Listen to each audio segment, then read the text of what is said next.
what's going on, guys? It's Ronnie Roto House, your source for JDM car news and car culture. Today I am at Vegas Drift. Sunny day, the cars are out, everybody's drifting. So let's go check out some of these beautiful rides and Six Flags.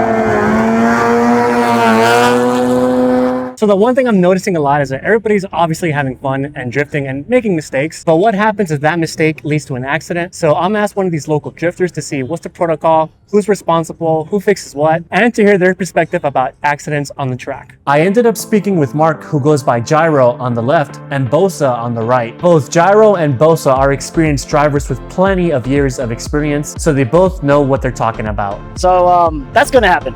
For sure, eventually, you know, if you're tandeming, that's expected. You go into that mindset that you're gonna possibly crash. It's not if, it's when, right?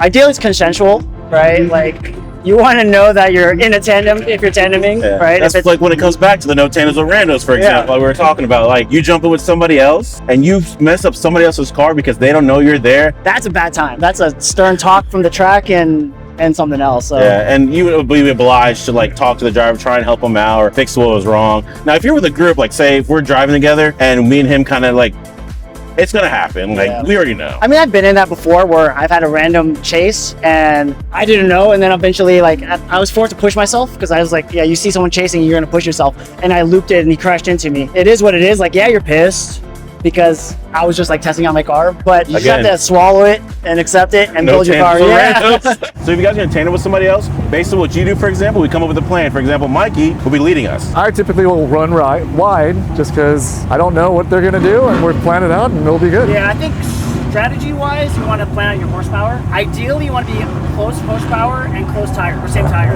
But if not, kind of go with usually the more consistent, slower car first. That way you guys will with the other cars to catch up. So from what I've gathered from watching other cars and driving with everybody else here as well, they were awesome drivers. So the thing about it between lead, middle, and third car, lead car runs that nice wide line for everybody. The second car uses that lead car as their clipping point. The third car, oddly enough, is watching the front car where it's going. The third car is always running its own line behind them because the front two are in sync. The third one's basically playing catch up and also catching the same line as the front car because it can't go too shallow, can't go too wide. It has to be right there with the lead. So I'm actually here with Gyroe with his R32. You know, this guy is insane, and it's crazy to see because he has an R32, but he's not afraid to use it. So he's actually on track drifting it, and that's rare to see because a lot of these legendary JDM cars, people like to have them as pavement princesses. This guy's like, hell no, I'm driving this car for what it's meant to be. All right, Gyroe, so tell me a little bit more about your R32. I know he has some R34 parts on this. Yeah, that's the first thing you notice. But it started off when I imported it from Japan as a R32 Type M sedan, automatic actually, when I got it from Japan.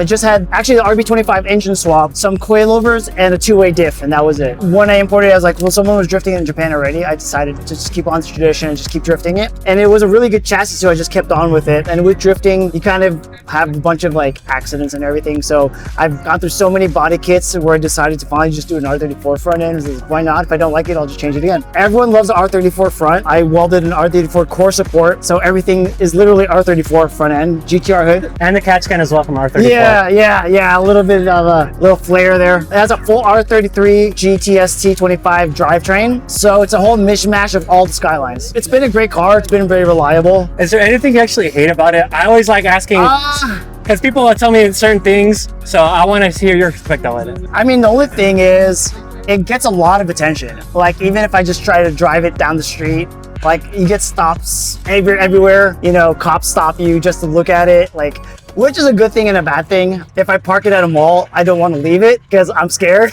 But other than that, like, I love it. Like a good chassis. I drive my Skyline as well myself. I drive a G35. I'm just joking. I'm just joking. I'll bro. trade you. I know, right? All right, guys, that's a wrap for today's video. Vegas trip is always a good time. This happens monthly at Las Vegas Motor Speedway. Today it was at a different side of the track, but last month it was at North Lot. This time around it was a different side. Either way, it's always a great time here. But until then, keep it locked in here at Roto House, your source for JDM car news and car culture. Make sure to check out my website. I always put up weekly content about news about the JDM world. Last thing, make sure to like, comment, and subscribe. Every like always helps out the channel. But until then, see you at the next event. Peace.